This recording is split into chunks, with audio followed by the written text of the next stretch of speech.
The Mud Peddlers, a podcast where two nerdy ceramic artists share the behind-the-scenes of their worlds of clay. We're your hosts, Lindsey M Dillon. And I am Donte of Earth Nation.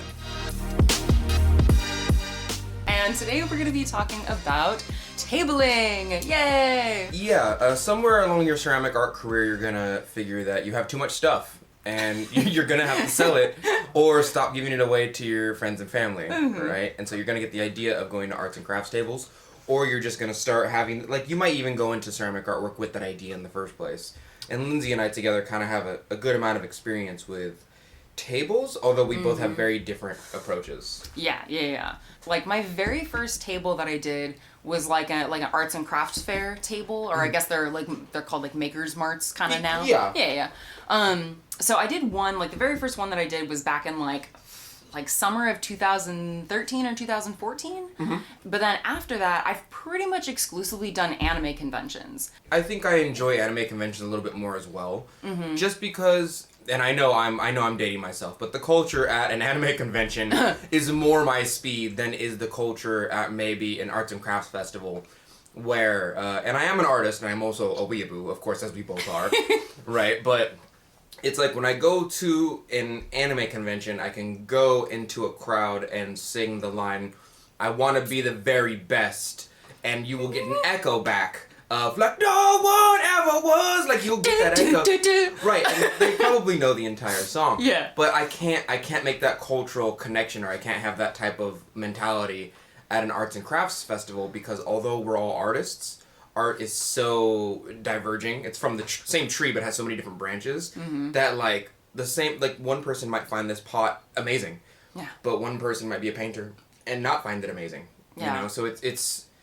it's different, and I'm not saying there's so much diversity that it can't be enjoyed, but what I am saying is, like, for the one path of of culture that I seem to like, it just seems a little bit I'm more comfortable, I guess, I would say. I feel like one example that I can think of that was a good example of how, like, what people coming to your table, like, what they bring with them as viewers, right, is when I was first designing my dragon egg mugs. They look pretty different than how I make them now. Yes. But like when I sold them at anime conventions, people were like, "Oh, dragon egg mugs!" Like, yes. I get it. These are clearly dragon's eggs. But when I went to like what was it? When I was selling them at like an arts and crafts type event, they were like, "Oh, it's a pineapple." Oh my god. And I was like, I mean, honestly, like it was helpful to know that, because like clearly if it's not reading as a dragon egg mug, like now everyone gets that they're dragon egg eggs. So it's like, but it's just like clearly people are bringing different things to the experience when they're looking at your work. I have one like that as well, where I went to this arts and crafts table up in Folsom. This older lady, I'll say, came by with her, I assume, son, and was like, "Oh, look, a butter dish." But it was really just like a yarn bowl that was upside down at the time, because somebody put it upside down. And I turned it upside down, and I was like, "Oh, it's a yarn bowl, someone just put it upside down." Oh. And she was like, "Can I use it as a butter dish?" And I'm like, "What's a butter?" Like, I didn't, just the generational separation. I was like, why would you leave your butter out on put it in the fridge? Some people don't put it in the fridge.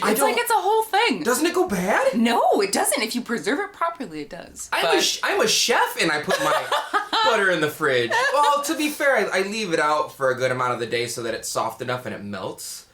So I guess you can leave it out. I've never thought of it. There's enough salt and saturated fat in there to... But at the same time, I've been like, yo, if I'm at home, I'm putting my butter stick in the fridge. There's a little compartment in my fridge for... Have I been using it wrong? You've been doing it wrong this whole time, Donte. Oh my God. I cook people's food. I swear. All right. So now that we've established that there is a fairly big difference Definitely a different experience. Yes, between like arts and like makers mart type events and anime conventions. Yes. What do you feel like are some tips for like getting ready for a convention? Like what do you bring to the table?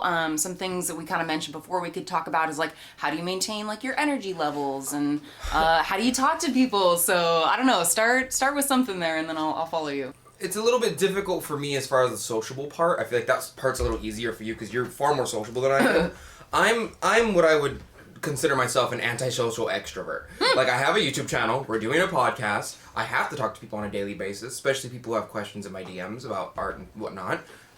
People just all up in your DMs. People that I had 5 this morning I answered before this, but it's very like, if you saw me in real life, you'd be like, oh, that guy has resting bitch face. And he looks like he doesn't want to be bothered. Which is fairly true. I'm usually about my business. That being said, that face is still on at tables. And it shouldn't be. But whenever people ask me that question, I do have a list of stuff that if you don't have them, they will almost cripple you as far as going to a table. You need to have a setup. Yes. You absolutely need to have some type of aesthetic setup. If you have a pattern, I have these little wooden tables. Lindsey has this kind of diagonal slanted cup thing where all her cups fit into different compartments. They're very nicely displayed. The background of the cup thing is black so that you can see the contrast in between the cups and the background. It's very nice, right? I have a couple of things like that myself, but mine are more like pedestal-ish. Yeah, yours have more of like a I feel like if this was a YouTube video, this is where we'd insert a photo. Right. But it's like yours has more of like an up and down, like lateral kind of view. Yeah. Yeah. If you ever go to an art show and you see them on pedestals and you see that some of the pedestals are high, some are low, but they all kind of have a flow to them, that's kind of what I try to imitate. Yeah. Just because that's the way like my eyes just naturally settle. I think I tried to imitate that a bit subconsciously. But you need that. You need a setup. Yeah. Secondly, you actually, before we even go on to the next thing, Yes. one quick thing about the setup. A couple things I feel like that are important to consider is when you're, especially if you're building your own booth, if you're setting up for the first time, make sure you know what size table you're going to be setting up on. Oh, make sure you know what size table and make sure they provide a table. Yes. Because they will not tell you that sometimes. So if you're in contact with the person who's giving you the table and they're charging you for space, ask them if it comes with a table. Otherwise, you're going to have to go to Lowe's or something and get yourself a table. Yeah. Which is also awesome because if they don't specify a table size, your table can be hella big. Yes. Yep. But you want to make sure, like, or at least something that I tried to aim for when I was making my like display setup is I wanted something that could be compartmentalized. Yes. So I can have a setup that works on like a 6-foot long table and like a 10-foot long table. Right. Another thing too is when you're picking out, like if you have a tablecloth or something, like the tablecloth that I have can fit on a 10-foot table, and if I fold it a certain way, it can also fit on a 6-foot table. Absolutely. So it's like having those things that can be interchangeable and also aren't like super heavy or time consuming to set up. Yes. Those are some things that like make a really big difference with like absolutely. Yeah. Another thing with the tablecloth example that you were saying is that you want it almost double the size of the table you might buy because you can fold it in half to make it the size of said table, as you're saying. But also, I prefer mine to hang down over my table because when I'm at a table, I put my backpack, my computer, extra pottery, packing materials underneath said table, and I don't want them visible. It looks a little bit more clean, and it's out of the sight of people that I honestly don't know coming by my table. One other thing too is that like something to keep in mind is the perspective from which people will be viewing your work. Yes. So like for me, the way that my display is set up, there's like basically 3 tiers. The first tier is diagonally laid back so that it's at like what, like a 45-degree angle or something like that. About. Yeah, because I know that the people who are going to be walking up to the table, because if you've been to an anime convention, you know that it's like those artist alley halls are packed. They are packed. Yes. So if someone's right up against the edge of the table, if I had a vertically standing, set of pieces at the very edge of the table, people would be looking down into the inside of the cup. Yeah, you want them to look at the front face. Yes, exactly. Yes. So, and then also keep in mind, like, how far people are going to be needing to reach to pick up your work. Agreed. You want to make that as easy as possible for people to touch your things because, sorry, giggity, touch my things. Anyway, so it's like you want people to feel comfortable picking up and touching your work because just studies show that people are more likely to buy something if they've touched it and picked it up. And for ceramics in particular, that's like super important. It's a very tactile art. It's the difference in between something that looks good and feels good is the difference in between dating someone because they're hot and dating them because they're a good person on the inside. Yes. Like, yeah, it looks pretty, but is it really, you know what I mean? Like, I'm a horrible person, but it's got a 6-pack though, so. And it's just, no, I absolutely agree with that as well. I, in fact, have a little sign or anytime someone comes up to my table, I say, go ahead and pick it up. I don't mind. And most of the time, they're really nervous to pick stuff up. And the fact that you gave them that consent to like, go ahead and pick it up, it's fine. Yes. Especially because potters have a certain culture of like, I'll make another one. Yeah. We don't, and this is probably a whole nother podcast, right? But like, we don't have a culture in pottery that everything is a special little like a gift from God. Like, the things we make are very valuable, yes. Yeah. But if we break something, we don't cry and freak out about it. We kind of like. It depends. Like if I break one of my dragon egg mugs, not gonna lie, I'm gonna cry a little bit. So much. Yeah, like, you're right. That's so like, much work. I think it depends on. At least for me, I can say that it depends on how much time went into a piece. Yeah, that's fair. Yeah, but ultimately, it's like. It is nice that people are aware that they're handling something delicate. Yeah. But yeah, I do the same thing. It's like, and this kind of leads, again, we'll talk a little bit more about like later down the line, how we talk to people. But that's one of my intro phrases. It's like, hey, just so you know, you're more than welcome to pick up and hold anything you like. It's all made to be used and touched. Yeah, and I have little signs too that say touch us. Yes. Yeah. You're way more welcoming about it. Oh my God. I feel so bad about this. It depends on the kind of mood I'm in, I guess. But sometimes I'll be like off to the side editing a video, and if somebody comes up to the table, I'll just straight up ignore them. I'll just like, if you want to touch it or you have questions, you will ask me. Like, you will ask me. I'm here for you. You know, so I'm not saying I do that at every table, but after like the third or fourth day at a table, I'm burnt. Because the social interaction for me is almost more draining than the physical ability to make pottery. I'll stay up for a couple days straight making pottery. I don't mind. But to talk to people and vying for their attention is tiring. Yeah. How do you navigate that? Like, so it helps to have somebody with you, number one, if you have a friend with you. I had my friend Howie for a long time, and then I had the queen. You know, I had my girlfriend wife, essentially, with me all the time. But I would run into this problem where people would just, like, think that she's the artist all the time. Which isn't really a problem, it's fine, but she's very factual. So she'd be like, no, I'm not the artist. But when they see her, they're like, clearly, this beautiful young girl is the artist. Like, only an angel of such beauty can make such things. And then they see, like, this 210-pound boy with an anime shirt come like, you want pottery? Huh? I made it. It was me the whole time. Oh my God. And it's, you know, that helps me a lot with the interactions, to have someone there. That's kind of interesting, actually, because I actually feel like, for me, I don't like having somebody else behind the table. For me, how do you go to the bathroom? So there's a couple different things. So if I need, you got a jar?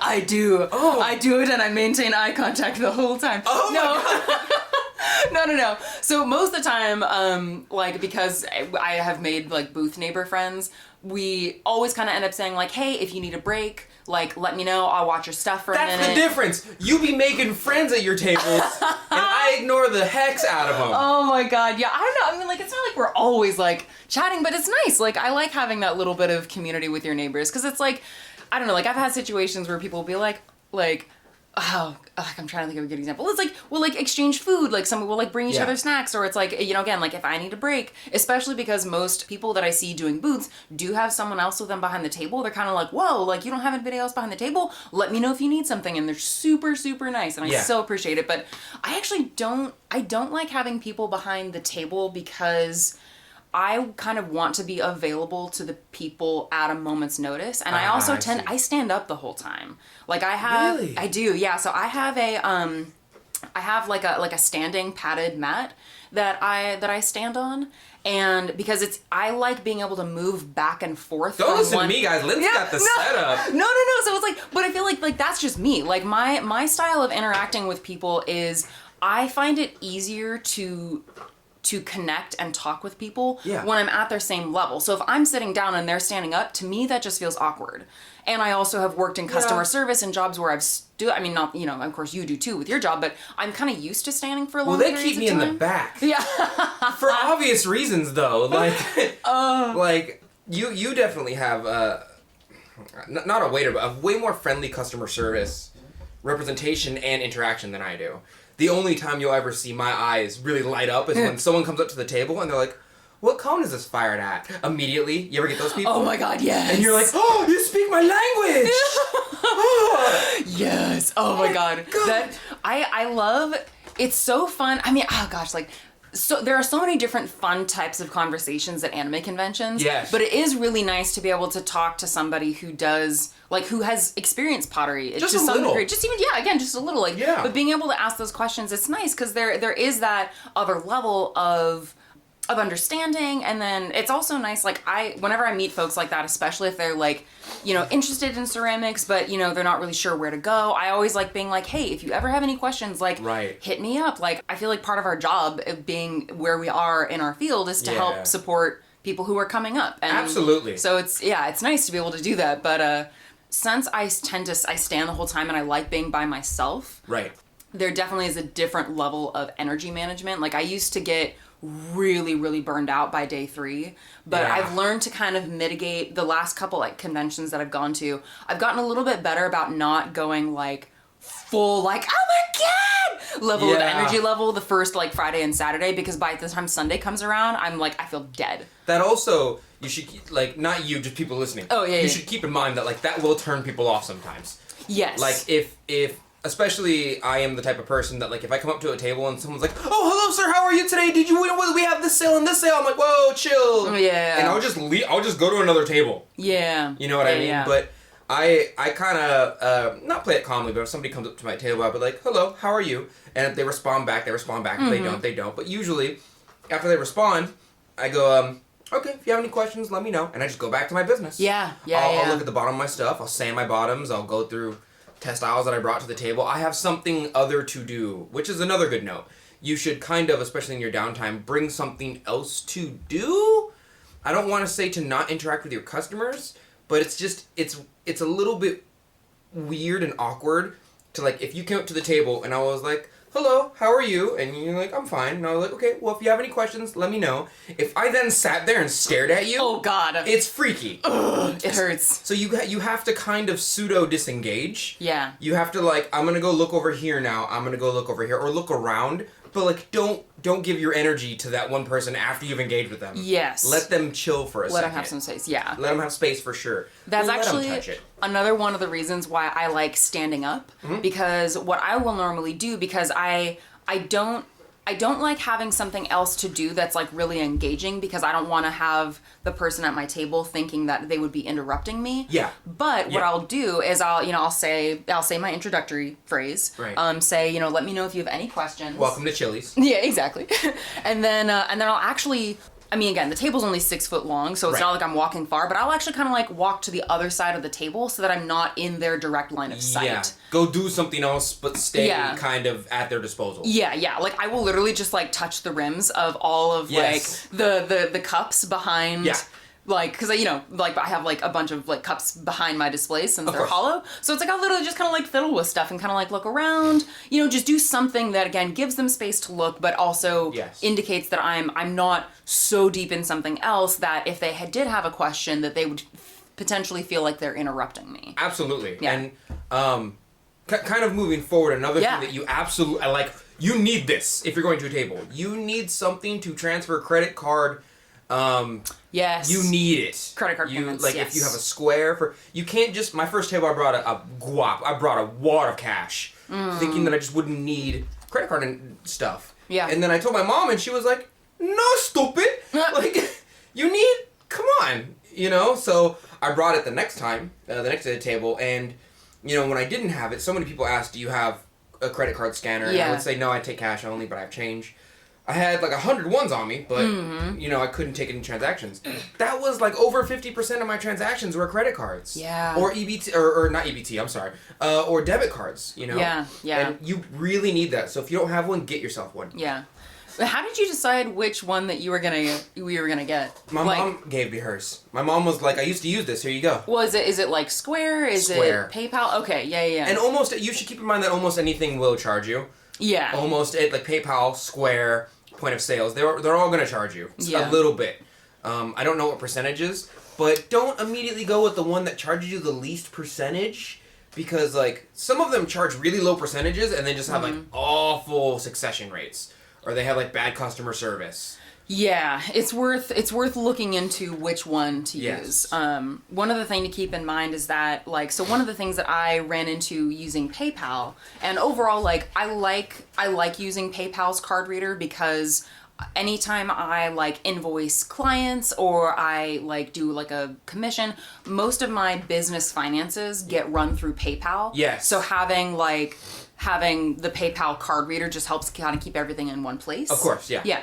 But if you sell kind of intermittently, I don't know if Square does this as well, but PayPal will do a thing where they'll give you say I make $2,000 in a weekend, but I haven't made anything. I haven't gone to a convention in the last 3 months. Right. PayPal will be like, whoa, that's a lot of money all at once. So they'll release 500 of that $2,000, but that other 1,500, they'll be like, we need to make sure, because this is kind of unusual activity, we need to make sure that this is all kosher. Yeah. So then it'll be a month or a month and a half hold. So that's something else to keep in mind, that balance, at least as much as you can, balance your finances in such a way that you take into account the fact that you won't be able to get all of your credit card sales at once the convention is over. PayPal, so far that I have noticed, is very customer, not in that we aren't customers, but customer proprietary versus the seller proprietary, where it's if you're the seller and you sold somebody something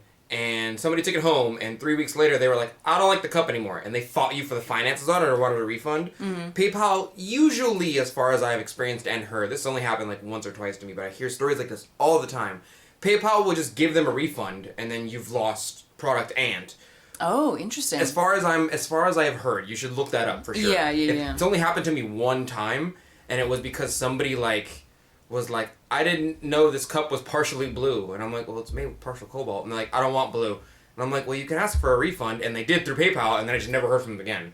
I think they knew that PayPal does that, and they were like, I just got to come up with some reason to. So did you lose that money? Yeah, or I lost $25. Jeez. It wasn't that bad, but I was like, this is a teaching lesson. Yeah. You know. So what did we talked about the cloth, we talked about the table. Have good communication with the person that you are getting the table and the information from. The one thing that I have experienced, you as well, a lot, is that we are crafters. So, or we're potters, we're artists, but... We are ceramic artists. That is the biggest umbrella, I feel. We pedal the mud. We pedal the mud! Yes! He said the thing that's in the podcast! What was I talking about? You were talking about, you were saying we're ceramic artists. Right. Okay. Right. We're ceramic artists, but we don't have the ability to if you're a picture artist or a 3D illustrator, you have the ability to make that photo and then copy it, laminate it, and sell it a bunch of times. Right. You can have 100 of those, but we can bring 200 pieces. But once we're out of 200, we're out of 200. We can't duplicate those pieces right then and there. We can't go to Kinko's. We can't go to FedEx and remake stuff. Yeah. Like that, right? So a lot of the tables that I have been to will usually go, you cannot leave the table until 7 p.m. If you do, it'll be a violation of your contract. Yeah. But on the third day, I'm out of stuff. I have 3 things left. So I then have to go find the person and be like, yo, can I leave? Would it be, because you don't get invited back if you violate your contract. Yeah. So you really got to be sure about that. Yeah. Because most people, especially in artist alleys at Fanime, Fanime is a little bit more organized, I would say, than a lot of the arts and crafts festivals I've been to. A lot of the arts and crafts festivals or art tables I've been to will be like, give us the money, do what you want to do. But Fanime, from my experience, especially, has been here's the size of your table, here's your space, you'd be here at this time. Here's all the loading info. Right, here's the loading. You cannot load before this time. You may park here, you may not park here, though.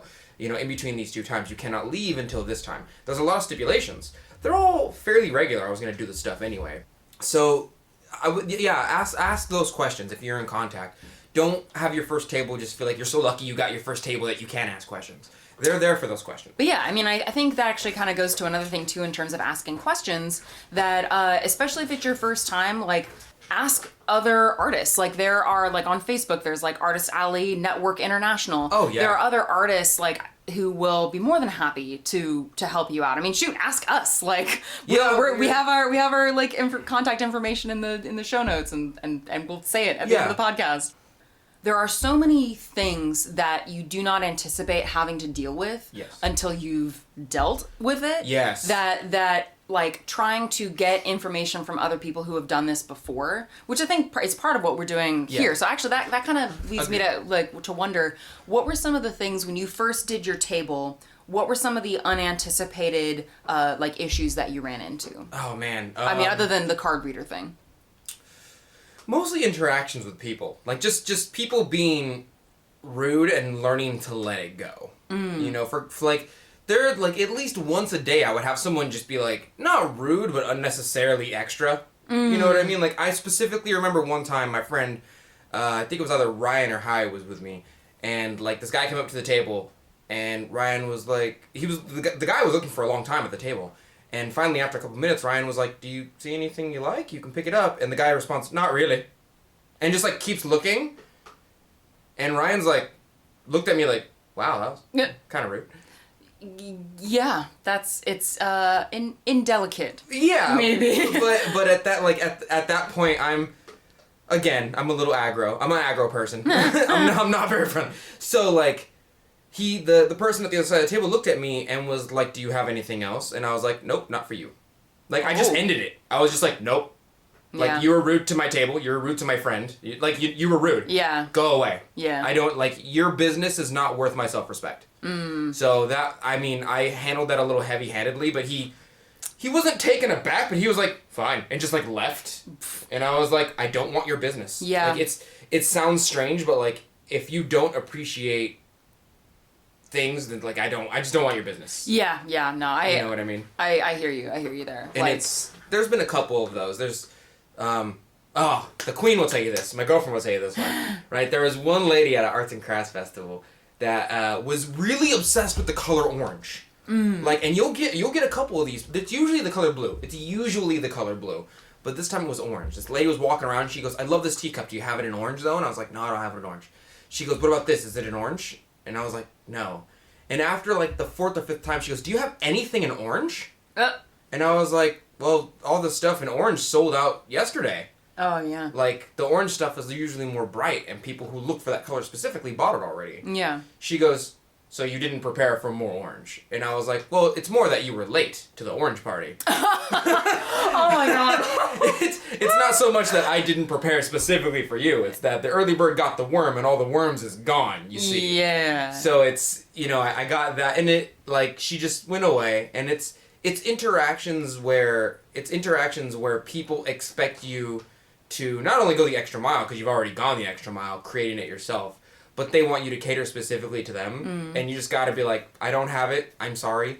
But at the point in which they have like a, not very impressive, pish posh, I've done and seen better, I'm like, cool, go away then. Yeah. Like, if you've done and seen better, go there. Yeah.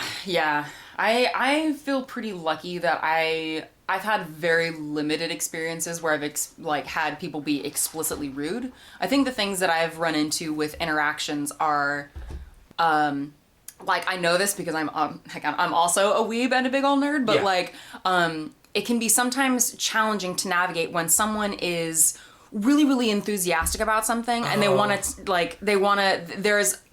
there's a misunderstanding about the conduct with how long you talk to somebody. I feel bad about that one, though. Yeah, like I feel like that is something that we should talk about because they're so excited, and I after 5 minutes I gotta turn you away, bro. Yeah, but okay, so I'll talk a little about how I navigate. No, I feel bad. Oh my God, no, don't feel bad. Like again, this is part of why we're here. Is we're trying to illuminate and guide people through these, challenging situations because it's not something that is often explicitly talked about. Because they just want to talk about anime, and I want to talk about anime. Yeah. But I'm not there to talk about anime 100%. Yeah. It's one of the things that the people who don't watch anime at all are like, what is their obsession this episode with anime? Yes. Imagine your favorite childhood cartoon, and you had a convention where you're selling art about that cartoon there. That's pretty much what it is.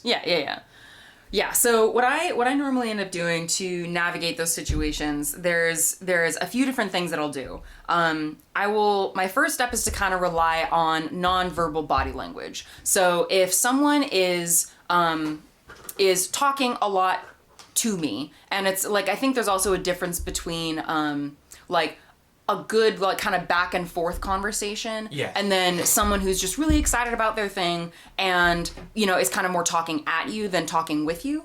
And so what I'll normally do in that situation is I'll actually I'll kind of shift my body so that I'm not facing them directly. Yeah. But I'm like creating like a V shape with my body. I'm not like completely. You don't turn your back. I'm not turning my back to them. Yeah. But I'm not maintaining consistent eye contact, and I'm not directly facing them.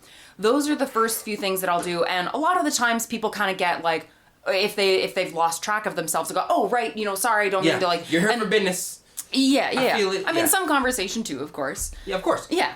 I don't want to turn them away because they're really enthusiastic about the thing, but like also I can't. Yeah. Like I'm just not there. It's not even that I'm not there for that. I would do it any other time of day at a coffee shop, but like I can't. You can't. Yeah. I can't. We can't. Yeah. Yeah. I feel so bad about that. Yeah. I feel like another thing that helps too is that if by any chance somebody else does come up, like that's another thing that will help break that conversation, is if somebody else walks up to the table. I used to not be able to do this because it was so hard to like actually interrupt people. Yeah. But I'd kind of like, I'd put my hand up a little bit and go, oh wait, give me just 1 second. I'm going to help this person right here. Yeah. You know, and I'll get back to you or something. Or sometimes not even say that. I'll just say like, you know, excuse me, sorry, just 1 second. I'm gonna help this person here. Yeah, real quick. don't be afraid to draw boundaries in that sense. Like don't be afraid to like if Lindsey was talking. Lindsey has the foresight. So like if she was on the other end of the table, she'd be like, oh, you have a customer. I have experiences as well. I'll give you a second. And Lindsey will politely wait usually. But like, because you've been on the other side of my tails before, and I've been on yours.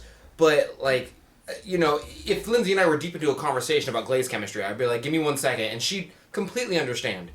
Okay, so we've talked about some of the unanticipated social interactions, and we've talked a little bit about how we navigate that. And some of the things that you will probably not think of, but absolutely need, such as bringing change to a table, and bringing, like, people who have dollar bills, and bringing, like, a point of sales for your credit cards.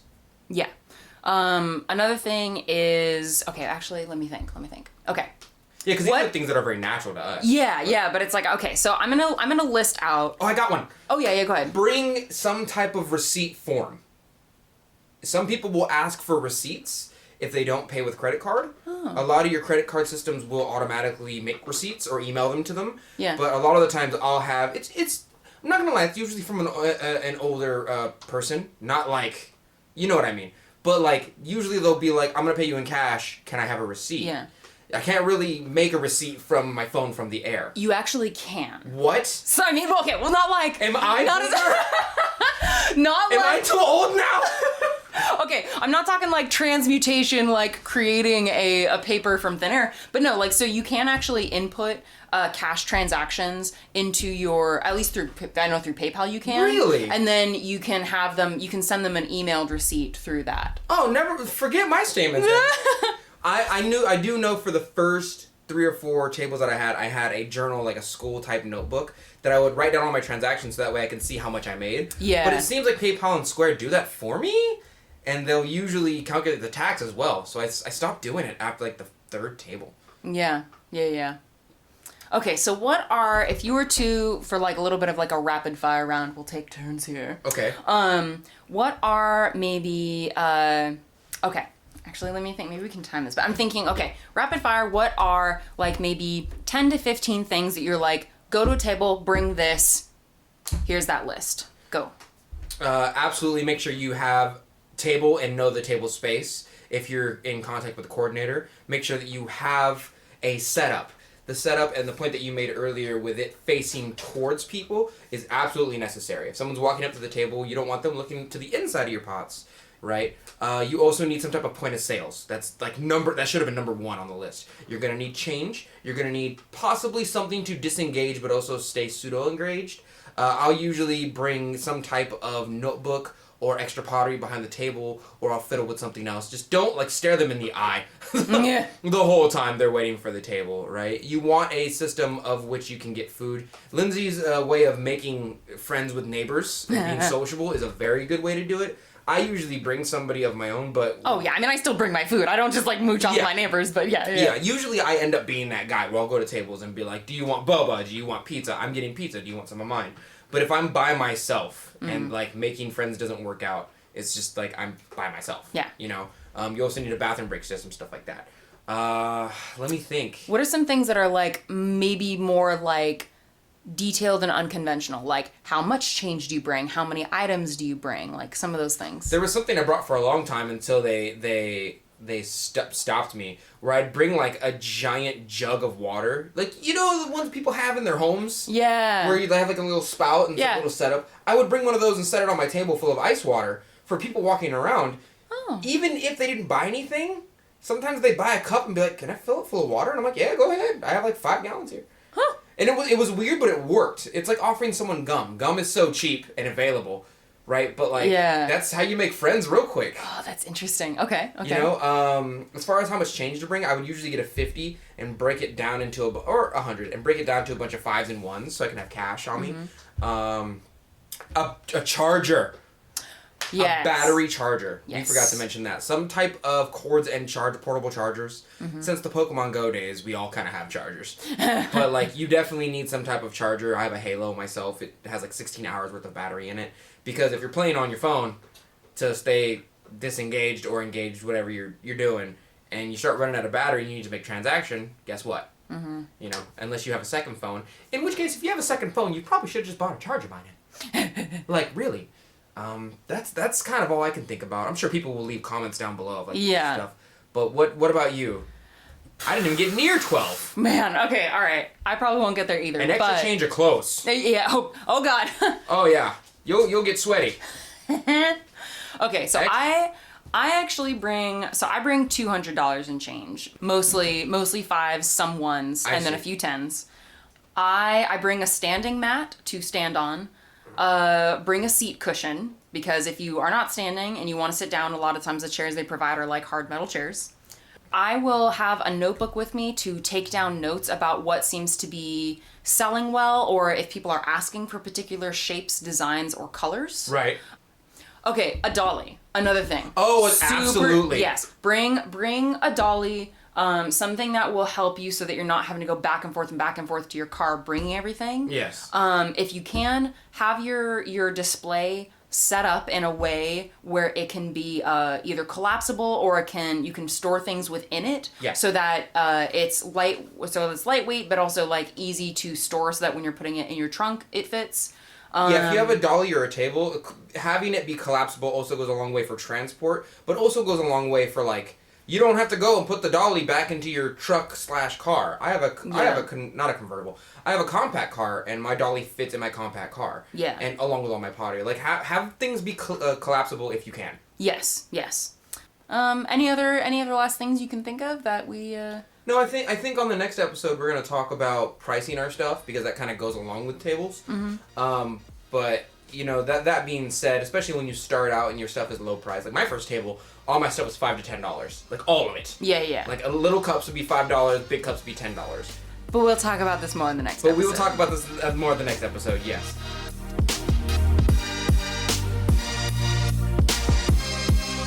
And that's it for today. Thank you for listening to The Mud Peddlers with Lindsey M Dillon and Donte of Earth Nation. Want to say hi and see what Donte and I are working on in our studios? Check out the show notes for links to our websites and social media below. You can find me at lindseymdillon.com. That's LINDSEY, M as in monster, DILLON.com, and on Etsy, Instagram, and Facebook at Lindsey M Dillon. And you can find me at Earth Nation Ceramics. It's spelled exactly how you think it's spelled, but you can also find me on my Facebook fan page and Instagram at the same name at Earth Nation Ceramics. If you enjoyed hanging out with us today, or you have a question or topic you'd like us to discuss, take a second to rate and review The Mud Peddlers in Apple Podcasts. It helps our podcast reach new listeners, and we really appreciate the feedback. Thanks again, and we'll catch you next time.